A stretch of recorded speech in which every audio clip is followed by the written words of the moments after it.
Friends, good morning to all of you. आज हम लोग बात करने वाले हैं HTML के कुछ और टैग्स के बारे में। तो शुरू करते हैं। एम्प्टी एलिमेंट्स वो एलिमेंट्स या वो टैग जिनके स्टार्टिंग में और एंडिंग में टैग्स नहीं होते, वो केवल और केवल एक सिंगल टैग के तौर पे काम करते हैं और उनका खुद का एक वर्क होता है। जैसे मैंने कल आपको बताया था कि BR टैग का काम ब्रेक करना होता है। यहाँ पर आपको दिख रहा होगा, BR means break. This tag breaks the lines and display the text from next line. तो ये टैग जहाँ पर यूज़ किया जाता है वो अपनी जगह से आगे वाले पोर्शन को नेक्स्ट लाइन पर शिफ्ट कर देता है और अपने से पहले वाले पोर्शन को उसी लाइन पर रहने देता है। तो ये क्या करता है, लाइन को ब्रेक करने के काम में आता है। तो इसका काम ही है ब्रेक एलिमेंट। फिर आता है HR। It is use to separate between the blocks of text. दो टेक्स्ट के ब्लॉक्स को सेपरेट करने के काम में आता है। या हेडिंग के नीचे आप कह सकते हैं कि अंडरलाइन करने के काम में हम लोग जो वर्क करते हैं वो HR के तौर पे यूज़ किया जाता है। Elements have horizontal line across the page. ये हॉरिजॉन्टल लाइन ड्रॉ करता है across the page. Type HR, where you want to insert a horizontal line in between the text, it is used as HR. The type size replacing with thickness, you want to apply the size.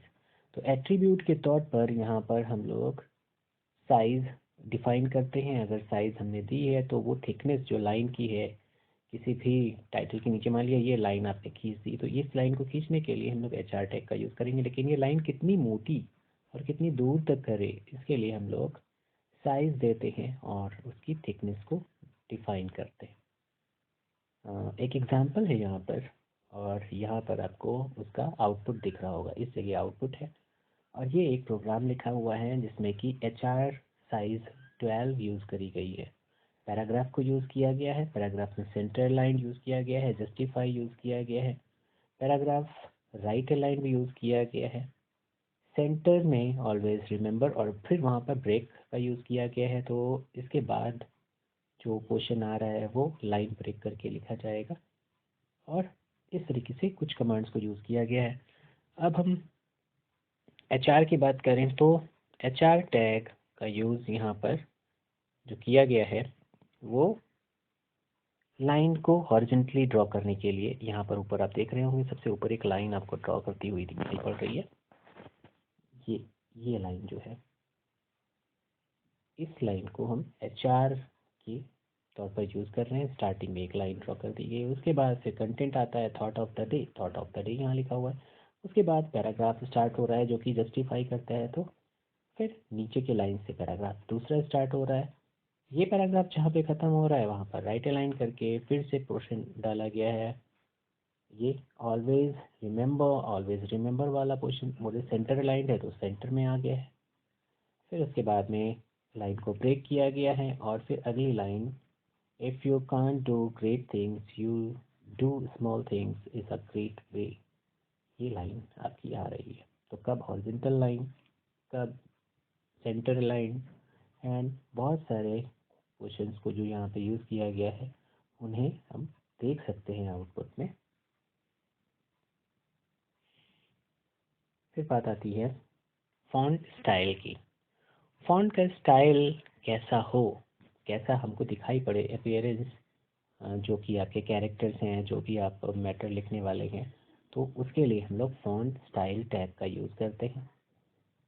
उसको thickness करने के लिए, dark करने के लिए हम लोग bold का यूज़ करते हैं। उसको टिल्ट हाईलाइट करने के लिए, थोड़ा सा टेढ़ा करके लिखने के लिए इटैलिक का यूज़ करते हैं। और उसके नीचे अंडरलाइन करने के लिए, टेक्स्ट के नीचे अंडरलाइन, ये HR टैग की बात नहीं हो रही है, ये अंडरलाइन टेक्स्ट क्वेश्चंस करने के लिए हो रहा है। इसे हम अंडरलाइन टैग का यूज़ करते हैं या U टैग का यूज़ करते हैं। यहाँ पर एक प्रोग्राम दिया गया है और इसका आउटपुट यहाँ दिख रहा होगा। तो इसमें कुछ टैग्स के बारे में हम लोग देखेंगे, कैसे हम बोल्ड, इटैलिक या अंडरलाइन का यूज़ करते हैं। देखिए यहाँ अंडरलाइन का यूज़ किया गया है इसमें, यहाँ से यहाँ तक के पोर्शन को, इसमें है book of information and communication technology, और ऊपर वाले में इसे बोल्ड से किया गया है, बी और /b के बीच वाला question, Vidya just log in computer 8। ये दोनों क्वेश्चंस जिसमें बोल्ड और अंडरलाइन किया गया है और उसके नीचे वाले क्वेश्चंस को इटैलिक किया गया है, आई तो /i तक, डिज़ाइन बाय विद्या पब्लिकेशंस। तो देखिए आप तीनों को, फर्स्ट वाले क्वेश्चंस को आप देख रहे होंगे, डार्क थोड़ा सा दिख रहा है आपको और सेंटर में है, तो सेंटर लाइन किया गया है तो सेंटर में है। और उसके बाद फिर सेकेंड वाला क्वेश्चन आता है, आप book of information and communication के नीचे देखिए अंडरलाइन किया हुआ है, तो अंडरलाइन करके है। फिर लास्ट वाला क्वेश्चन ये हल्का सा टिल्टेड लिख रहा है, टेढ़ा करके लिखा हुआ है, तो ये इटैलिक फॉर्म में है। तीनों फॉर्म बोल्ड, थोड़ा सा डार्क और चौड़ा सा, फिर अंडरलाइन करके मतलब उसके नीचे लाइनिंग करके टेक्स्ट के नीचे, और इटैलिक में हम उसको थोड़ा सा टिल्ट करके लिख रहे हैं। बात आती है changing font size and text colour. हम किस तरीके से फॉन्ट के साइज को, उसके टेक्स्ट कलर को चेंज कर सकते हैं, साइज को चेंज कर सकते हैं, उसके लिए क्या कमांड यूज़ करते हैं, कौन सा एट्रीब्यूट यूज़ करते हैं। पहली बात तो ये जो आपका टैग है वो है फॉन्ट, फॉन्ट टैग के अंदर आएगा।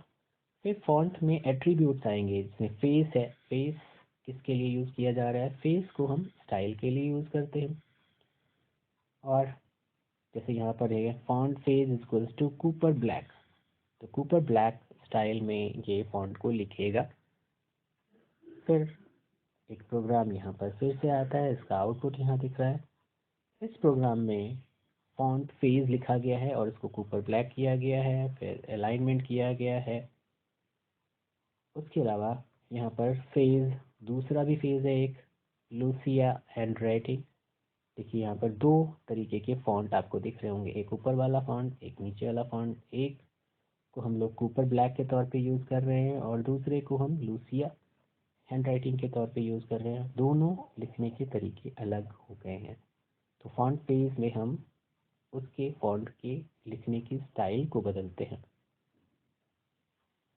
फिर आगे आता है फॉन्ट की साइज़ को बदलना। फॉन्ट की साइज़ यहाँ पर 3 है, 5 है, दो साइज़ आपको दिख रही होंगी, 3 वाली ऊपर की लाइन है और 5 वाली नीचे की लाइन है। तो आपको समझ में आ रहा होगा, यहाँ पर दिखाई पड़ रहा होगा, जो 3 की साइज़ है उसके फॉन्ट छोटे हैं और जो 5 वाली साइज़ है उसके फॉन्ट बड़े हैं, जिससे कि अपीयरेंस अच्छा दिखाई पड़ता है। डिपेंड करता है कि आपका कंटेंट कितना है और उसके अकॉर्डिंग हम लोग साइज़ डिफाइन करते हैं वेब पेज की और टेक्स्ट की साइज़ की। तो फॉन्ट फेज यूज़ करते हैं हम लोग स्टाइल को चेंज करने के लिए। अब आता है फॉन्ट कलर। कलर के लिए हम दो चीज़ें यूज़ करते हैं, एक तो उसका नेम लिखकर हम उसके कलर को डिफ़ाइन करते हैं, या फिर उसकी वैल्यू को लिखकर हम उसके कलर को डिफ़ाइन कर सकते हैं, मतलब चेंजेस कर सकते हैं। यहाँ पर एक चार्ट बना हुआ है जिसमें कलर के नेम लिखे हैं और उसकी वैल्यू लिखी है ऑप्शनल। हम दोनों का यूज़ करके फॉन्ट के कलर को चेंज कर सकते हैं। एग्जाम्पल के तौर पर यहाँ देखते हैं कि कैसे चेंज किया गया है। एक तो पहले तो आपने फेस जो देखा था, फेस के लिए हमने सेलेक्ट किया, साइज सेलेक्ट करी और फिर कलर यहाँ पे यूज़ किया।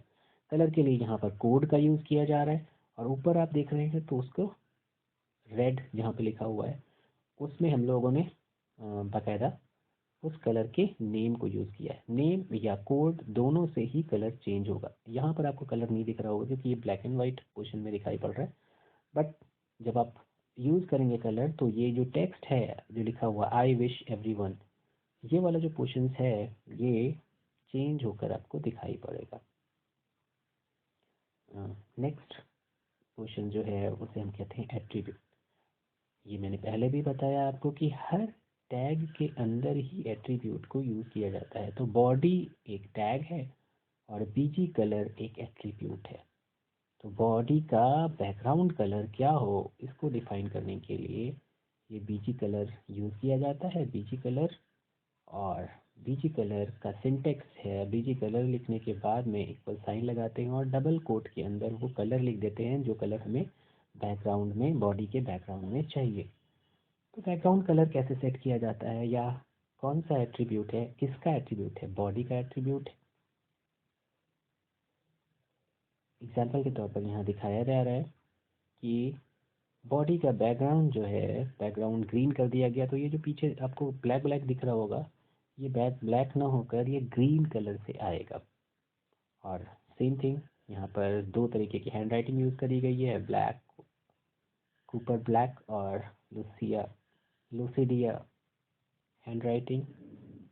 तो लुसिडा हैंड राइटिंग में हम क्या करते हैं, ये जो नीचे का पोर्शन है, God doesn't require us to succeed, he only requires that you try. तो ये वाला पोर्शन जो है वो लुसिडा हैंड राइटिंग का है, जबकि ऊपर वाला portion thought of the day जो लिखा हुआ है ये हमारा कॉपर ब्लैक। तो कूपर ब्लैक में ऊपर का पोर्शन आ रहा है, और इसका बैकग्राउंड जो आपको यहाँ हल्का सा ब्राउनिश या ब्लैकिश दिख रहा है, ये ग्रीन कलर से होगा। तो ये है कैसे हम बैकग्राउंड का कलर सेट करते हैं, कौन से किसके एट्रीब्यूट के अंदर आते हैं, फॉन्ट के एट्रीब्यूट के अंदर आते हैं, बॉडी के एट्रीब्यूट के अंदर आते हैं, कौन से एट्रीब्यूट बॉडी के हैं, कौन से फॉन्ट के हैं, कौन से और दूसरे के हैं, ये सारी चीज़ें हमें प्रैक्टिस करके देखनी है। अब मार्जिन की बात आती है, लेफ्ट मार्जिन सेट करना, राइट मार्जिन सेट करना, बॉडी का टॉप मार्जिन सेट करना, और दूसरे मार्जिन को सेट करना। तो ये सारी चीज़ें हम लोग पहले भी कर चुके हैं। लास्ट में इसका प्रोग्राम के थ्रू हम इसको देख रहे हैं कि कैसे इसको किया जा रहा है। देखिए यहाँ पर लेफ्ट मार्जिन, यहाँ से यहाँ तक की स्पेस को छोड़ा गया लेफ्ट मार्जिन, फिर बैकग्राउंड कलर सेट किया गया है रेड, ये जो पीछे आपको ब्लैकिश दिख रहा है ये रेड होगा। पैराग्राफ जस्टिफाई मोड में है, लेफ्ट और राइट से बराबर स्पेस देकर ख़त्म करेगा, जहाँ से लेफ्ट स्टार्ट हो रहा है और राइट जहाँ ख़त्म हो रहा है, ये देखिए ये दोनों एक ही जगह पर ख़त्म हो रहे हैं और स्टार्ट हो रहे हैं, तो स्पेस बराबर है। फ़ॉन्ट की साइज़ को 6 रखा गया है, फ़ॉन्ट के कलर को एरियल ब्लैक रखा गया है, मतलब फ़ॉन्ट के स्टाइल को, और फ़ॉन्ट के कलर को येलो रखा गया है। कंटेंट जो लिखा गया है, the quality of your life does not depend on your clothes, car और होम्स। ये जो चीज़ है फॉन्ट में आ रही है, बोल्ड है और जस्टिफाइड अलाइनमेंट में है। टॉप मार्जिन 100 का है, ऊपर का जो मार्जिन है ये 100 इन स्पेसेस है, लेफ्ट मार्जिन भी 100 है, और इस तरीके से लेफ्ट मार्जिन और टॉप मार्जिन डिज़ाइन किया गया है। ये सारे के सारे दिखाते हैं कि हम कैसे एट्रीब्यूट को यूज़ करते हैं किसी टैग के अंदर। ये बॉडी के अंदर आपका आ रहा है टॉप मार्जिन, ये एट्रीब्यूट है किसका, बॉडी का। ऐसे ही लेफ्ट मार्जिन, ये किसका एट्रीब्यूट है, बॉडी का। बीजी कलर, ये किसका एट्रीब्यूट है, बॉडी का। तो हम जब बॉडी यूज़ करेंगे तो उसके अंदर हम इन एट्रीब्यूट्स को यूज़ कर सकते हैं। ऐसे ही हर टैग के कुछ एट्रीब्यूट्स होते हैं, उनके बारे में आपको देखना है और उन पर वर्क करना है। आज के लिए इतना ही, अगली बार हम लोग कुछ और पॉइंट्स पर डिस्कस करेंगे। इनकी प्रैक्टिस ज़रूरी है, अगर आपके पास सिस्टम है तो प्रैक्टिस करिए, अदरवाइज़ मोबाइल में आप लोग HTML का एक कोई ऐप यूज़ करिए और उसकी मदद से इन कमांड्स को यूज़ करिए। Okay, have a nice day, thank you.